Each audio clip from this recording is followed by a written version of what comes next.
શ્રી હરિકૃષ્ણ મહારાજની જય, શ્રી લક્ષ્મીનારાયણ દેવની જય, શ્રી નરનારાયણ દેવની જય, શ્રી ગોપીનાથજી મહારાજની જય, શ્રી રાધારમણ દેવની જય, શ્રી મદન મોહનજી મહારાજની જય, શ્રી વૃંદાવન વિહારી લાલની જય, શ્રી ધર્મ ભક્તિ વાસુદેવની જય, શ્રી ઘનશ્યામ મહારાજની જય, શ્રી નારાયણ મુનિ દેવની જય, શ્રી મર્યાદા પુરુષોત્તમ શ્રી રામચંદ્ર ભગવાનની જય, શ્રી બાલકૃષ્ણ લાલની જય, શ્રી વિઘ્ન વિનાયક દેવની જય, શ્રી કષ્ટભંજન દેવની જય. ઓમ નમઃ પાર્વતી પતે હર હર મહાદેવ હર. વડતાલ ગાદીને શોભાવતા પરમ પૂજ્ય ધર્મ ધુરંધર 1008 વિદ્યમાન આચાર્ય સનાતન આચાર્ય મહાસમર્થ આચાર્ય ગુરુ શ્રી અજેન્દ્ર પ્રસાદજી મહારાજની જય. પરમ પૂજ્ય ધર્મ ધુરંધર 108 ભાવિ આચાર્ય શ્રી નુગેન્દ્ર પ્રસાદજી મહારાજની જય. સમગ્ર ધર્મકુળ ભક્તિકુળ ભગવાનના વાલા સર્વે મુક્તો સર્વે સંતો ભક્તોના ચરણોમાં કોટી કોટી સાષ્ટાંગ દંડવટ વંદન પ્રણામ સાથે સૌ સંતો ભક્તોને જય શ્રી સ્વામિનારાયણ. સ્વામિનારાયણ ભગવાનના લીલા ચરિત્રથી સભર શ્રી હરિચરિત્રામૃત સાગર પૂર પહેલું તરંગ 40 શ્રી હરિના નામકરણ સંસ્કાર અને ગુણ કથન. શ્રી હરિના જન્મની કથા સાંભળીને ઉત્તમ રૂપ બોલ્યા. દાદા ખાચર બોલ્યા, હે મુનિવર, મુક્તાનંદ સ્વામી, બાલપ્રભુનું કયા ઋષિએ નામ પાડ્યું? આપ કૃપા કરીને મને કહો. જન્મના લગ્નને જોઈને પ્રભુની બાબતમાં તે ઋષિએ શું કહ્યું? હે મુનિ, તે બધી વાત મને કહો. હવે હું તે જ સાંભળવા ચાહું છું. ઉત્તમ રાજાનો અનુપમ પ્રશ્ન સાંભળીને, દાદા ખાચરનો સરસ મજાનો પ્રશ્ન સાંભળીને શ્રી મુક્તાનંદ સ્વામી ઘણું રાજી થયા. પછી તેના ઉત્તરના રૂપમાં શ્રીહરિના રસરૂપ ચરિત્ર તેમણે કહ્યા. મુનિવર્ય શ્રી મુક્તાનંદ સ્વામીએ ઉત્તમ રૂપને કહ્યું, દાદા ખાચરને કહ્યું, જે ચરિત્ર પ્રેમી જનને જીવનરૂપ છે તે રહસ્યરૂપ શ્રીહરિના ચરિત્ર તમે પૂછ્યા છે. શ્રીહરિ બાલ સ્વરૂપ હતા. તે દિન પ્રતિદિન બાલચંદ્રમાની જેમ અનુપમ રીતે વધવા લાગ્યા. એક સમયે જે વર્ણિના સમાન વેશવાળા માર્કંડેય નામે ઋષિ હતા તે તપના અને સુખના પરમધામ રૂપ હતા. દયાળુ મુનિવરે કરુણા કરી અને તે કૃપાળુ ધર્મદેવને ઘેર પધાર્યા. ધર્મદેવે તેમનું અત્યંત સન્માન કર્યું. પછી વિધિ પ્રમાણે તેમની પૂજા કરી. ધર્મદેવ માર્કંડેય ઋષિને પરમ ઉદાર, અત્યંત ચતુર અને ત્રિકાલદર્શી, જે ભૂતકાળ, વર્તમાન અને ભવિષ્યકાળ જે જાણે છે એવા ત્રિકાલદર્શી જ્યોતિષી છે એમ જાણ્યા. પછી પ્રેમથી વિનય સહિત પ્રાર્થના કરી. મુનિને 2 હાથ જોડીને વિનંતી કરતા તેઓ બોલ્યા, આપ આ સ્થળે ભલે પધાર્યા. આવ્યા તે અમને બહુ સારું થયું. મારો લાલ બાળ પુત્ર અમારી જીવન દોરી છે. તે હવે નામકરણ સંસ્કારને યોગ્ય થયો છે. જો કે આપ ઋષિ છો, અપાર શિષ્યો સાથે છે, આપ જ્યોતિષ શાસ્ત્રને ભણાવવા હોવ તેમ જણાય છે. આપ જ્યોતિષ શાસ્ત્રને ભણાવતા હોવ તેમ જણાય છે. આપ અહીં ક્યાંથી પધાર્યા છો અને આપનું નામ શું છે તે અમને કહો. આપ કયા સિદ્ધાંતના ગ્રંથોને ભણ્યા છો તે કૃપા કરીને અમને કહો. ત્યારે તે ઋષિ બોલ્યા, હે ધર્મદેવ, હું કહું છું તેને તમે ધ્યાન દઈને સાંભળો. અમે તીર્થાટન કહેતા તીર્થની યાત્રા કરતાં કરતાં અહીં આવ્યા છીએ. મારું નામ માર્કંડેય ઋષિ છે. વેદો, પુરાણો અને જ્યોતિષના જે ગ્રંથ છે તેને હું ભણ્યો છું. મારી સાથે જે આ મારા શિષ્યો છે તે પણ વેદોને અને પુરાણોને ભણે છે અને કેટલાક તો જેટલી જ્યોતિષ વિદ્યા છે તે સંપૂર્ણ ભણેલા છે. ધર્મદેવ તે વાતને સાંભળીને મનમાં ખૂબ રાજી થયા. પરમાત્માની કૃપાથી જ આપ અહીંયા પધાર્યા છો. ધર્મદેવે 2 હાથ જોડીને કહ્યું, આપ મારા પુત્રનું નામ પાડો. આપના સમાન અન્ય કોઈને લગ્નનું જ્ઞાન નથી. આપ તો નિષ્કામ ધર્મને પાળનારા ત્રિકાલ જ્ઞાની છો.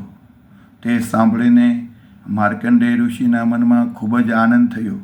મંગલ કાર્યનો બધો જ સામાન મંગાવ્યો. બાલહરિ જગદંધ છે એમ જાણીને તે સમયે વિવિધ પ્રકારના વાજિંત્ર વગડાવ્યા. કેળના સ્તંભ રોપાવીને મંગળમય મંડપ કરાવ્યો. ધૂપ અને દીપ કરાવ્યા. પછી પોતે રમણીય ટીપણું કહેતા પંચાંગ પત્ર હાથમાં લઈને બેઠા. ઋષિની સાથે જે શિષ્યો હતા તે પણ બધાએ સામવેદનું ગાન કરવા લાગ્યા. સ્ત્રીઓ મળીને મંગળ ગીત ગાવા લાગી. ધર્મનો લાલ શ્રીહરિ તે સાંભળીને હરખતા હતા. શ્રીહરિના નામકરણ સંસ્કારને સાંભળવા માટે બધા જ દેવતાઓ ભેટ પૂજાની સામગ્રી લઈને આવ્યા. સુંદર પ્રકારના વિમાનોમાં તેઓ બેઠા હતા અને અપ્સરાઓ નૃત્યની સાથે ગાન કરતી હતી. ઋષિએ પહેલાં તો વર્તમાન યુગનો વિચાર કર્યો, પછી સંવત્સર વર્ષ ઉપર દૃષ્ટિ કરી, ત્યાર પછી મહિનો જોયો અને પક્ષનો કહેતા પખવાડિયું વિચાર પણ કર્યો. તે પછી તિથિ જોઈ, વાર જોયો, ચોઘડિયું જોયું, ઘડી જોઈ, પળ જોઈ, વિપલ જોયું, નક્ષત્ર જોયું, નક્ષત્રનો યોગ અને કરણ વગેરેનો વિચાર કરીને તેના ઉપર દૃષ્ટિ રાખી. સંક્રાંતિ વિચારી, ગ્રહોની અનિષ્ઠતા અને બલિષ્ઠતાને પણ દેખી. જેટલા વર્ગ વેર કહેવાય છે તે બધાનો મનમાં વિચાર કર્યો. ગ્રહોની શાંતિ કરાવવા માટે તે નિમિત્તે બ્રાહ્મણોને બેસાડ્યા હતા. બધા વિધિ કરીને જન્મકુંડળી લાવ્યા. તે ઋષિના હાથમાં આપી. જેટલા યોગ કહેવાય છે તેટલા જન્માક્ષર કરી લાવ્યા. પછી બોલ્યા, હે ધર્મદેવ, આ જાતક તો અનંત ગુણોના સાગર છે અને બધા જ યોગોથી પર છે. આના યથાર્થ ગુણ કહેવાને કોઈ સમર્થ નથી. જેની જેવી બુદ્ધિ હોય તે રીતે ગુણ સામર્થ્ય લખશે. આ ઋષિઓએ આપના પુત્રના યોગ જોયા તો તે બધા જ યોગ અપારના અપાર જ આવ્યા છે. એમ બોલતા થકા જ્યારે બાલપ્રભુના ચરણોમાં ચિહ્ન જોયા ત્યારે સૌને ઘણું જ આશ્ચર્ય થયું. 16 ચિહ્નના દર્શન થયા. અન્ય અંગો ઉપર જ્યારે ચિહ્ન નિહાળ્યા ત્યારે ખ્યાલ આવ્યો કે આ જાતક તો મહાઐશ્વર્યને ધારણ કરી રહ્યા છે. જ્યારે જમણા હાથની હથેળીમાં બધી રેખાઓ જોઈ ત્યારે જાણ્યું કે એક એક રેખામાં અનંત ઐશ્વર્ય સમાઈને રહ્યા છે. જન્માક્ષરો વિચાર્યા પછી સોનાની શાહી બનાવીને તેનાથી નવગ્રહોના નામ લખ્યા અને તેમાં તેને નિર્ધારિત રીતે સ્થાપન કર્યા. પ્રથમ નિર્ધાર કર્યા પ્રમાણેની જન્મ કુંડળી કરવામાં આવી. પછી દ્વાદશ ભુવનની સાથે રાશિની કુંડળી કરી. જન્મ કુંડળી અને રાશિની કુંડળી બંને ધર્મદેવના હાથમાં આપવામાં આવી અને કહેવામાં આવ્યું કે આ તમારા લાલ બાલપુત્ર સૌના દુઃખો હરી લેશે, માટે તેનું નામ અમે હરિ રાખીએ છીએ. બોલો શ્રી હરિ ભગવાનની જય. વળી કર્ક રાશિ અને સોમવાર જેવા શુભ દિવસે જન્મ થયો હોવાથી પણ આનું હરિ આવું નામ જાણવું. જો કે આના તેમના ગુણોને અનુરૂપ નામ તો અનંત છે અને ચંદ્રના યોગે કરીને પણ હરિનામ રાખ્યું છે. તમારા આ પુત્ર તો અનંત સુખોનું ધામ છે. એમાં જે સદ્ગુણો છે તેવા તો કોઈ દેવ કે મનુષ્યમાં સદ્ગુણો નથી. સમગ્ર બ્રહ્માંડોથી પાર આ શ્રીહરિ છે. તેની અકળ કળા કોઈ પણ યથાર્થ રીતે પૂરેપૂરી રીતે કળી શકે તેમ નથી. આ દેખતા સર્વે બ્રહ્માંડોનું કારણ પણ આ શ્રીહરિ જ છે. તેના સ્વરૂપમાં જો સ્નેહ કરવામાં આવે તો તેના સ્નેહી આશ્રિતોની આ અભિવૃદ્ધિ કરે છે, ખૂબ જ સુખ્યા કરે છે, સુખ, શાંતિ, સમૃદ્ધિ, યશ અને કીર્તિ આપે છે.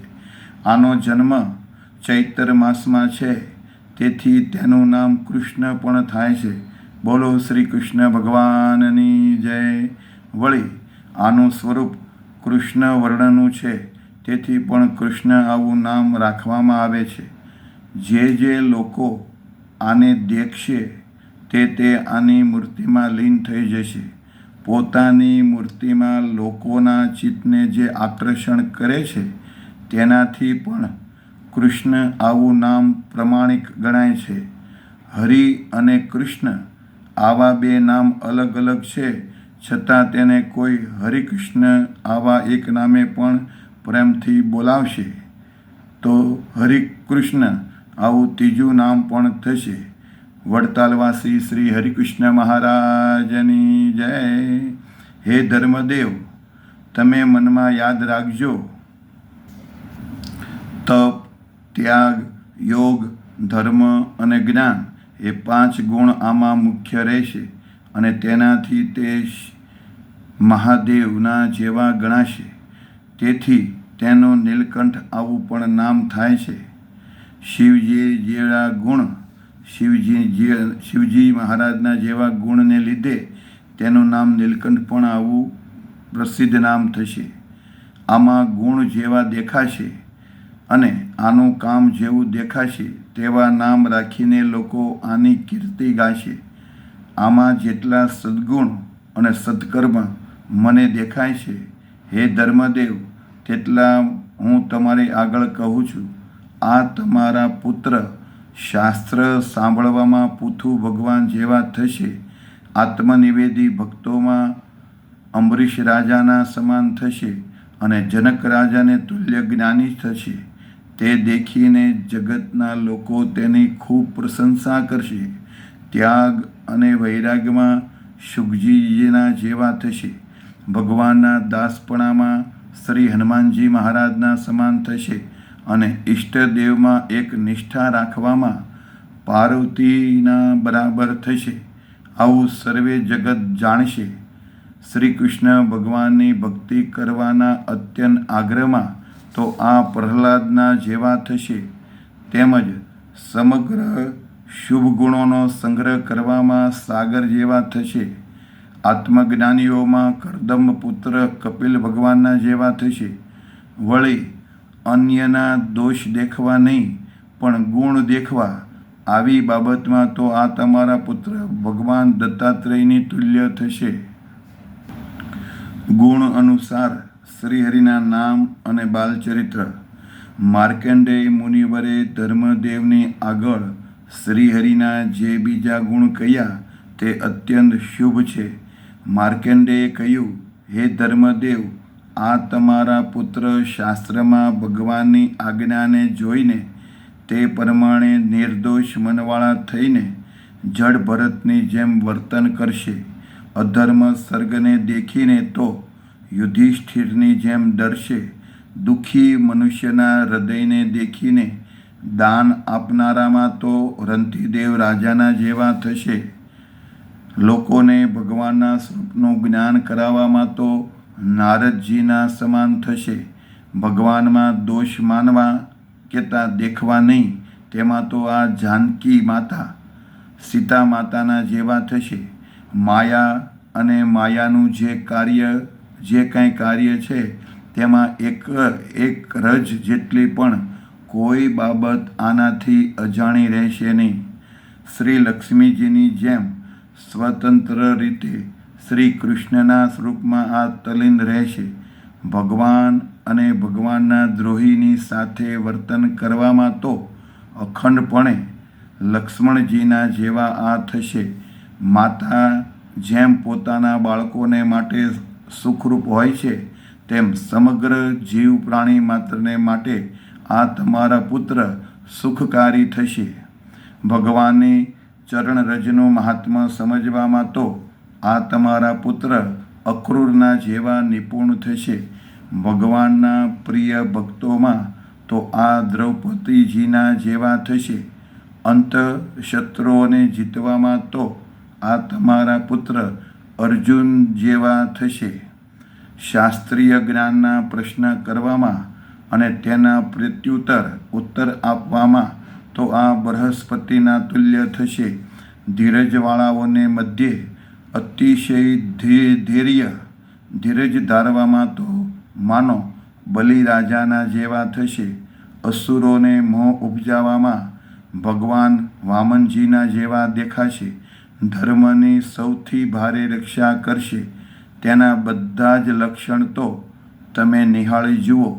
સામુદ્રિક શાસ્ત્રમાં કહેલા પદ્મ અને અંકુશ આદિ જે ચિહ્નો છે તે બધા જ જમણા હાથની હથેળીમાં દેખાય છે. આનું મુખ જોઈને તો કરોડો કામ જેવા પણ ભાગવા લાગે છે. હે ધર્મદેવ, સ્વસ્તિક, અષ્ટકોણ, અંકુશ, ધ્વજ, કમળ, જવ, જાંબુ, વજ્ર અને ઉદ્ધવરેખા આ સુખકારી નવચિહ્ન જમણા ચરણમાં ધારી રહ્યા છે. તેને તમે દેખો. મચ્છ, ત્રિકોણ, કળશ, વ્યોમ, ધનુષ, ગૌપદ અને અર્ધચંદ્ર આ 7 ચિહ્ન ડાબા ચરણમાં શ્રીહરિ ધારી રહ્યા છે. હે ધર્મદેવ, મનુષ્યમાં કે દેવોમાં આના સમાન બીજા કોઈ સમર્થ નહીં થાય.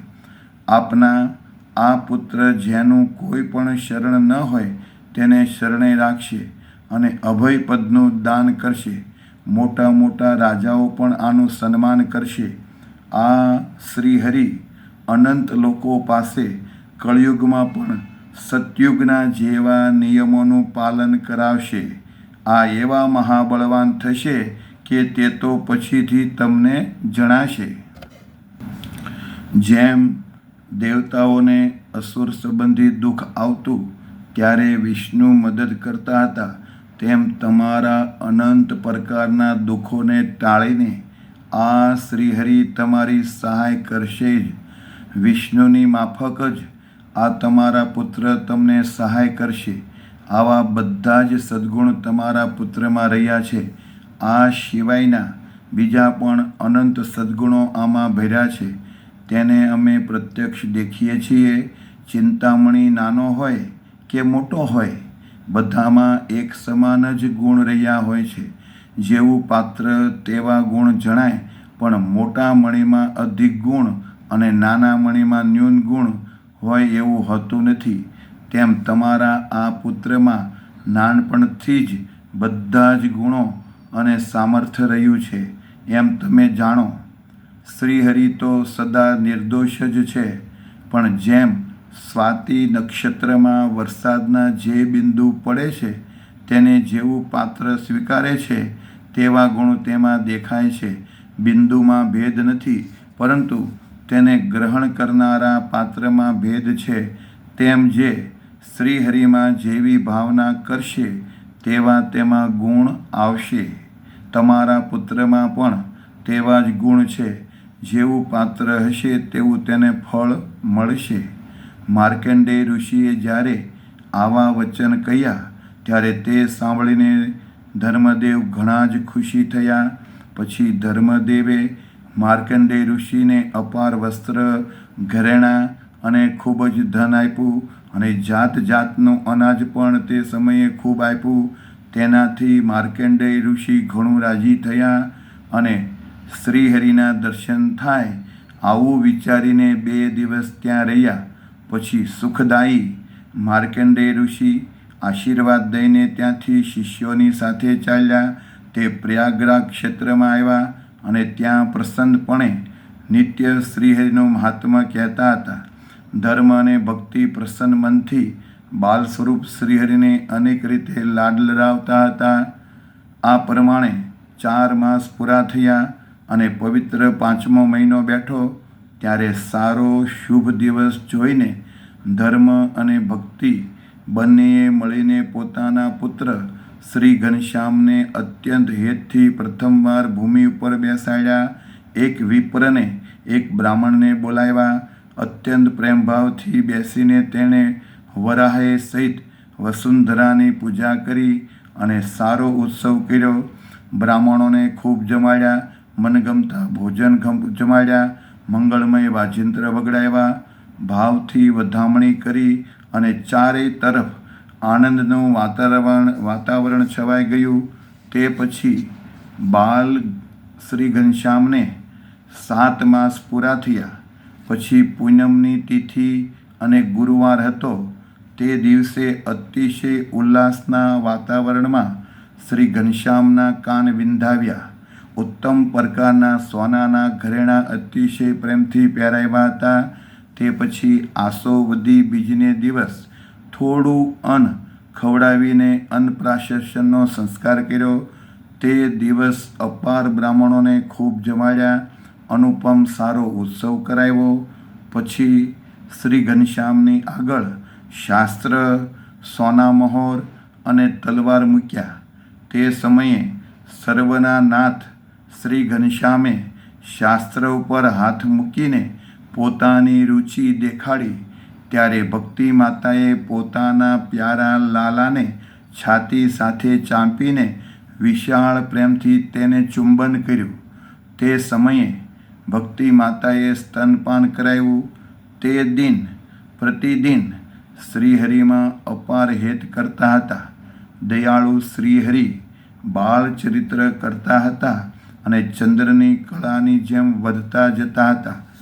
જે કોઈ પણ નર કે નારી શ્રી ઘનશ્યામને દેખતા હતા તેને ઘણો જ પ્રેમ વધતો હતો. માતા પિતા લાલ ઘનશ્યામને એક નિમિષ કહેતા મટકું મારે તેટલો સમય પણ અલગ થવા દેતા નહીં. આખો દિવસ આનંદમાં જ પસાર થતો. જે કોઈ પણ મનુષ્ય આવીને બાલલાલને દેખતા હતા તો તેમના મનમાં હર્ષ અત્યંત વધતો હતો. કોઈ વૃદ્ધ હોય, વિદ્વાન હોય કે વિદ્યા કલાકાર હોય, બાલલાલને દેખતા જ તનભાન ભૂલી જતા હતા. પ્રભુ લોકોને રૂચે તેવા ચરિત્ર કરતા હતા. તે રીતે હાથની સાથે હાથને લડાવતા હતા. તે રમત કરવામાં ભાગતા ત્યારે કોઈને હાથ આવતા નહીં. એકે એક માણસને હેત ઉત્પન્ન કરાવતા હતા. માતા, પિતા, બહેન, ભાઈ, કાકા અને મામા આદિ જે સગાઓ કહેવાય છે તે બધા જ બાલ શ્રીહરિના ઉપર ખૂબ જ હેત રાખતા હતા અને બીજા મનુષ્યો પણ તે રીતે જ હેત રાખતા હતા. બાલ સ્વરૂપ શ્રીહરિ નર નારી સૌને એટલા પ્યારા લાગતા હતા કે માતા ભક્તિ દેવીને પણ ક્યારેક બાલપ્રભુને રમાડવાનું મળતું નહીં. પછી ઘનશ્યામ થોડું થોડું બોલવા લાગ્યા. તોતળી વાણી બોલીમાં કાંઈ માગતા હતા. શ્રી ઘનશ્યામ જેમ જેમ તોતળી વાણી બોલવા લાગ્યા તેમ તેમ તે માતાને વધારે પ્યારા લાગવા માંડ્યા અને મુખથી નામ દઈને બોલાવતા લાગ્યા. તેમાં જે શાણી ડાહી સ્ત્રીઓ હતી તે તો ઘણું સારું બોલતા શીખવડતી, હાસ્ય વિનોદ કરીને રમાડતી અને પ્યાર કરીને સાકર નાખેલું દૂધ પીવડાવતી હતી. તે સ્ત્રીઓ ખૂબ જ પ્રેમભાવથી ભગવાનને જાતના પકવાન જમાડતી હતી અને શ્રીહરિ પણ પૂરના લોકોને રાજી રાખવા માટે તે પકવાનને જમતા હતા. નિપુણ સ્ત્રીઓ બાલલાલને ધીરે ધીરે ચાલતા શીખવાડતી હતી.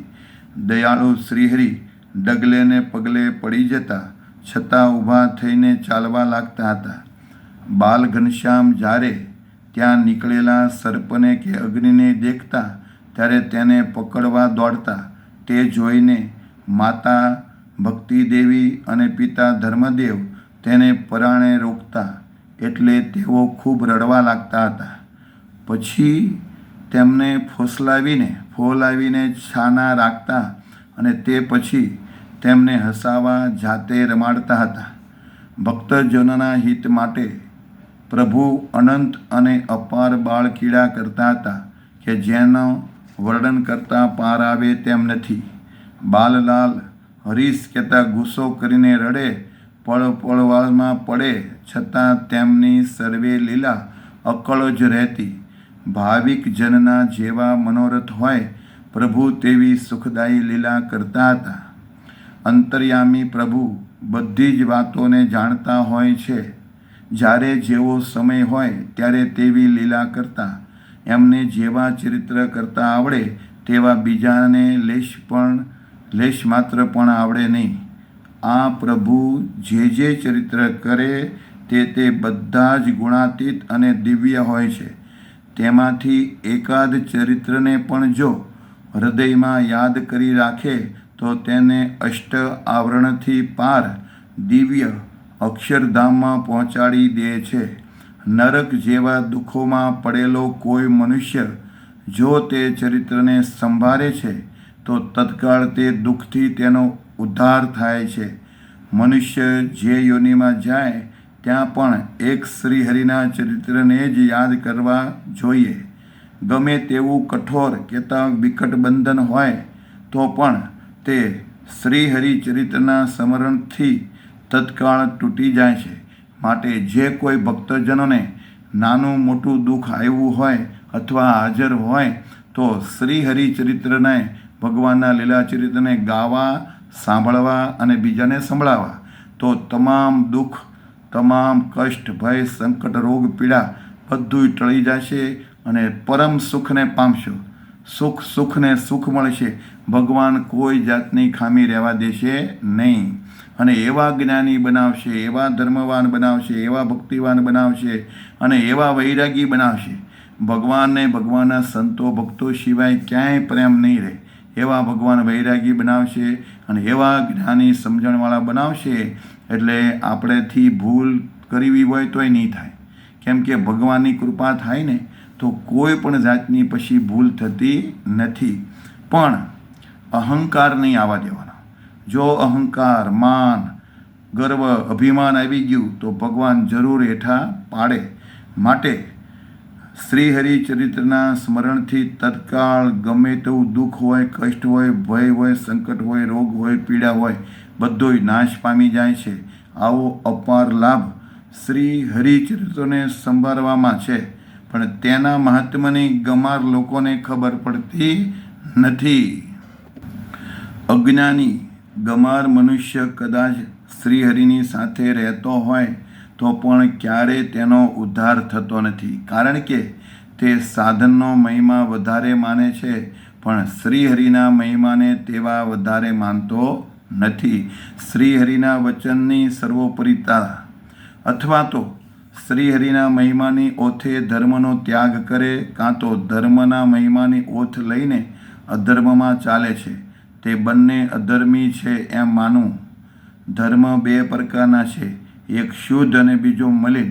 તેમાં ભગવાનનો ભક્ત તો ક્યારેય મલિન ધર્મમાં ન ચાલે પણ તે તો શુદ્ધ ધર્મમાં જ ચાલે.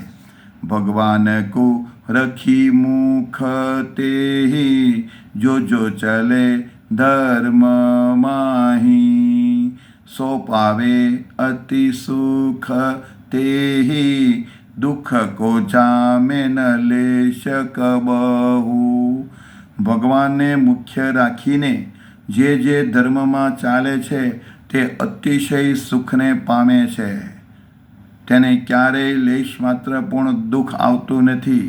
શ્રીહરિની મરજી ન હોય તેવા ધર્મમાં કરોડ વાર ચાલવાથી પણ તેનાથી સુખ ન આવે.